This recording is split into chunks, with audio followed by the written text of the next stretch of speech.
ساعتين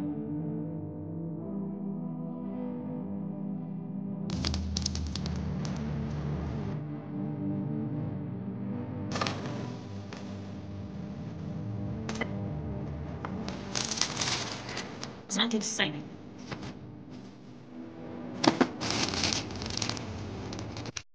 السلام عليكم، كيفكم يا صبايا؟ رجعت لكم اليوم بفيديو جديد. بالبداية حطوا لي لايك وخلينا نبدأ. الصلاة على النبي، اللهم صل على سيدنا محمد وعلى آله وصحبه وسلم.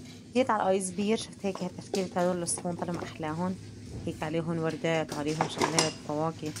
والله كتير اشتهيت إني أشتري منهم، بس ما بتأجرأ إني أحسن أشتري.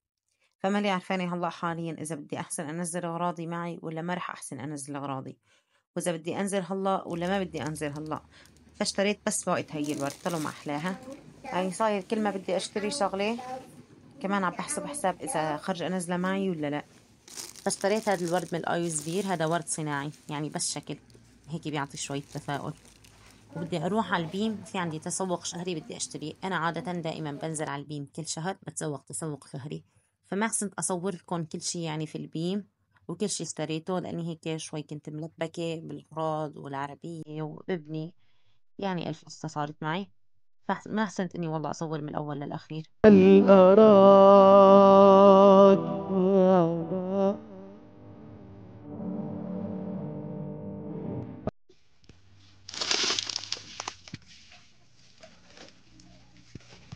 بدي سكر. هلا بالنسبة للحمة بجيبها من عند القصاب، أما الفروج دائما بجيبه من البيم. فمنزلين اليوم كبدة دجاج كتير كتير تازة كتير ريحتها طيبة، فجبتها من البيم وقلت الفروجة بعينها ليوم تاني بجوز أساوي ملوخية. تعالوا نفرم مع بعض الفليفلة والثوم والبصل ونجهزهم مشان الكبدة. ورح أستشيركم موضوع كتير كتير حاسم بالنسبة لي وكتير مهم. صبايا بدي نصيحة منكم بالنسبة لنزلتي على سوريا.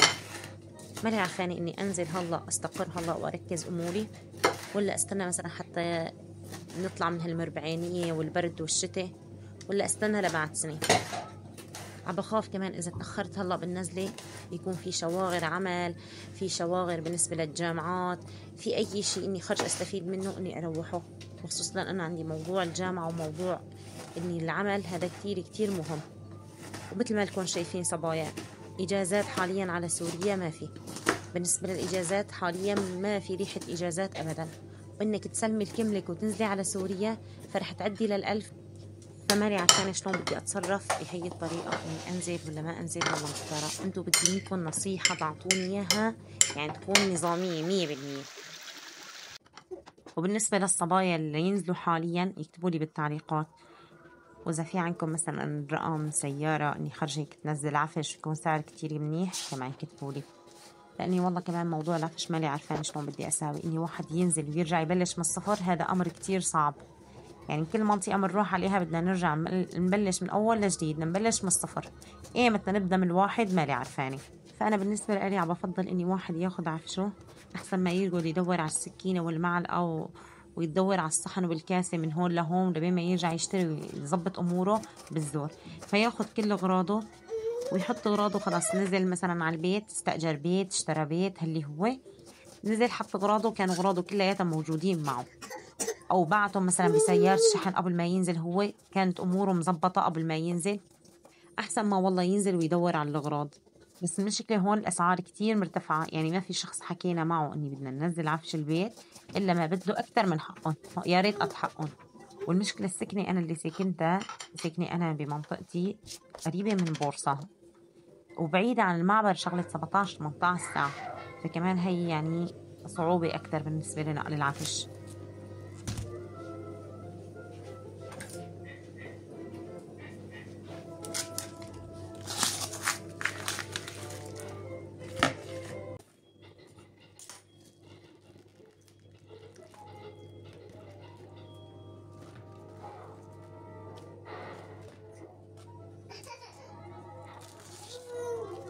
صبايا أهم سر بدكم تعرفوا فيه الكبدة إذا تازاي ولا ما تازاي، إني بتكون مي فارطة وما لها زفارة أبدا، يعني زنخة أبدا ما بكون إلها.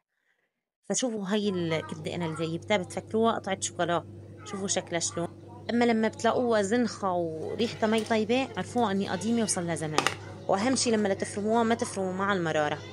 هلا انا بالعاده عم بجيب بس قلوبات، بس قلب، فهالمره جبت معها الكبده مثل ما قلت لكم لاني لقيتها بالبيم تازاي، مع انه انا مالي بالعاده يعني اجيب من البيم اني كبده ولا قلوبات ولا شيء، يعني بكون اني صار لهم زمان. هلا يا صبايا رح انقع بالخل وانقع بالملح، بعدين اعيفها تتصفى، متى ما تصفي بدي اروح اكمل فرم البطاطا. هلا هون تركتها هيك على مهيلها تتصفى، وانا بدي اكمل فرم البطاطا.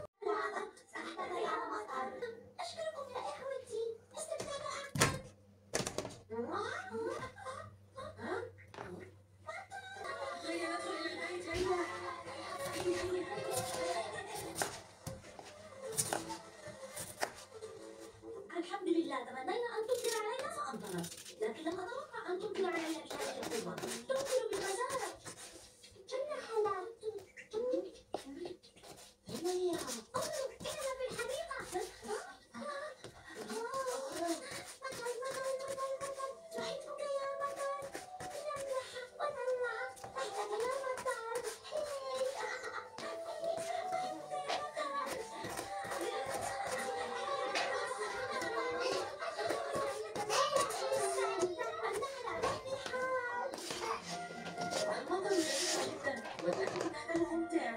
لا تطير اللعب تحت المطر حتى لا تصابوا بالزكام. إلى أن نلتقي، كوكو ماما تحييكم.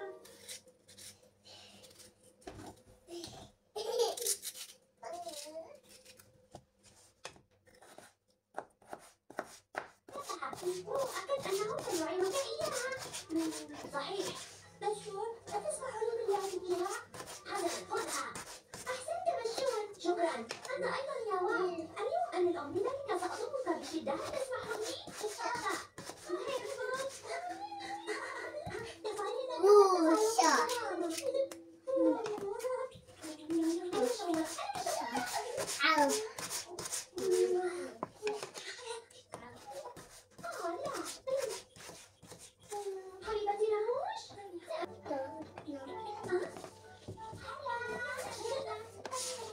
بحب اني احط الملح للبطاطا قبل ما اقليها هيك بشغلة 10 دقايق ربع ساعة، يعني بعود بتصفي المي منها وبتصير سواها اسرع، يعني بتستوي اسرع وبتصير يعني اني مملحة.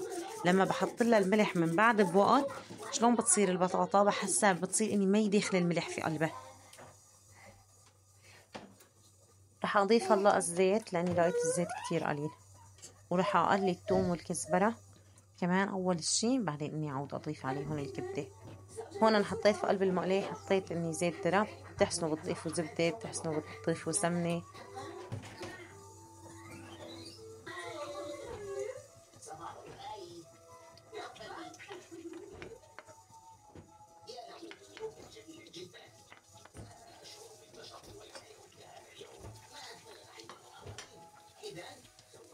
يعني نحن كمان معلاق الخروف كمان على نفس طريقة التتبيلة بنساوي، بقولوا له معلاق مطجن، كمان بنحط له كزبرة وثوم وبنحط له توابل. كمان كتير كمان بطلع طيب، بس يكون مذبوح تازة، يكون ما صار له زمان.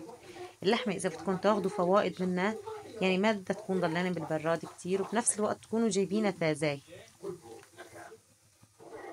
هلا إذا كانت اللحمة تازة وحطيتوها بالبراد فبتتحمل لفترة، يعني فترة ما وإني أكتر من شهر، بس تجيبوها بيتي وتحطوها في البراد هون ما بتتاكل أبدا، بصير فيها مثل يعني الفوائد كلياتها بتروح. هون بعد ما قليت الثوم والكزبرة ضفت الكبدة بعد ما تصفيت، كمان هلا بدي أتبلها، لسه ضليت التوابل ما حطيت لها إياها. وبنفس الوقت كمان هوني حمي الزيت وعم بقلي البطاطا كمان، مشان لبين ما إني تستوي تكون إني صارت البطاطا مع بعضهم.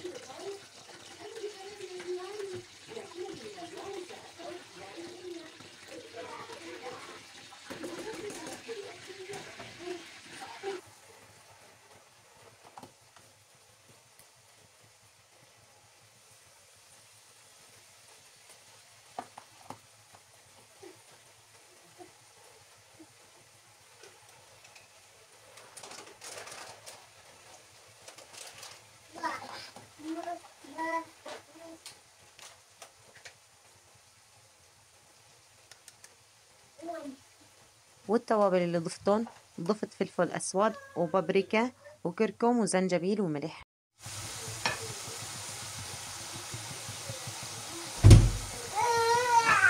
بعد ما ضفت التوابل ب10 دقايق كانت يعني شبه مستوية، بس عم بخليها تنشف المي منها. بنفس الوقت طالعت أول وجبة بطاطا، وهي الوجبة الثانية، يعني ما سويت أنا أكتر من وجبتين بطاطا.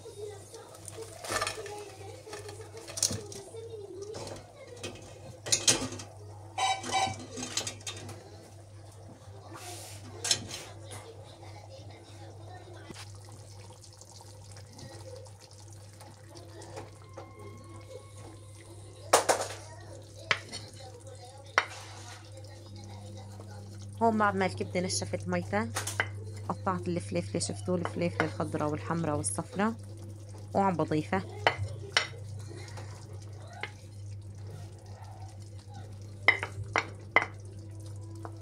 أنا والله كل مرة بخطر ببالي شي، مرة بحط لها فليفلة، مرة ما بحط لها، مرة بكتر لها بصل، مرة بقطع مثلا الفليفلة قطع شرايح، مرة هلا هيك سويتها قطع ناعمة، على حسب ما يكون جاي على مزاجي.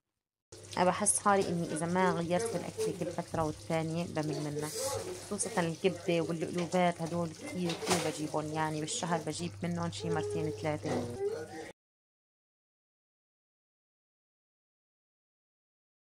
وآخر شي هون كنت نسيانة الفليفلة الحمراء، فحطيت لها رشة فليفلة حمراء. وهلا يا صبايا هيك صار الأكل جاهز، تعالوا نحضر السفرة مع بعضنا. صار لي بيجي أسبوعين ما نزلت على البازار ولا اشتريت شي من البازار، كل الخضرة اللي عم بشتريها من البيم والآيس بير على حسب ما يصح لي يعني. كلها عم بشتريها عم بتحسوها طعمتها مثل البلاستيكية، بلاستيكية يعني مو مثل البلاستيكية، هيك عم بتكون. ما بعرف والله، لأني عم بأذن المغرب الساعة 5 لبين ما واحد يروح، وبرد كتير كتير. هلا صار له بيجي يومين 3 يعني كتير صاير برد، وأظن في هاليومين رح ينزل تلج. إذا نزل تلج رح أسوي لكم هيك طقوس التلج وأصور لكم التلج، أسوي لكم هيك أجواء شتوية. أطيب الشي هلا بهالموسم الشتاء هو الليمون. الليمون يا عيني ما في أطيب منه في الشتاء، وخصوصا مع أكلة القلوبات، أكلة الكبدة، هدول الأكلات كتير بحبوا الليمون. هدول الأكلات يعني كل ما كترتوا له الليمون كل ما بطلع أكلتهم يعني أطيب.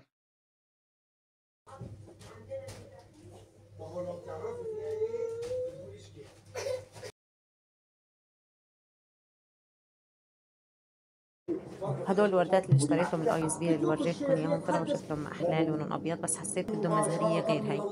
وروبت كمان لبن جنب الكبده وجنب البطاطا، قولي شكلها بشهي القلب. وطعمتها ابدا ابدا ما لا زنخه، وطعمتها كتير طيبه صارت. مثل ما بنصحكم ساو، اسمعوا لي الكلمة، جيبوها تازة حتى تستفيدوا منها وحتى تكون طعمتها طيبة. وهيك يا صبايا بكون وصلنا لنهاية الفيديو. ما تنسوا الصلاة على النبي بالتعليقات، ما تنسوا تعطوني رأيكم بموضوع سفرتي على سوريا. الله بترككم بأمان الله، والسلام عليكم ورحمة الله وبركاته.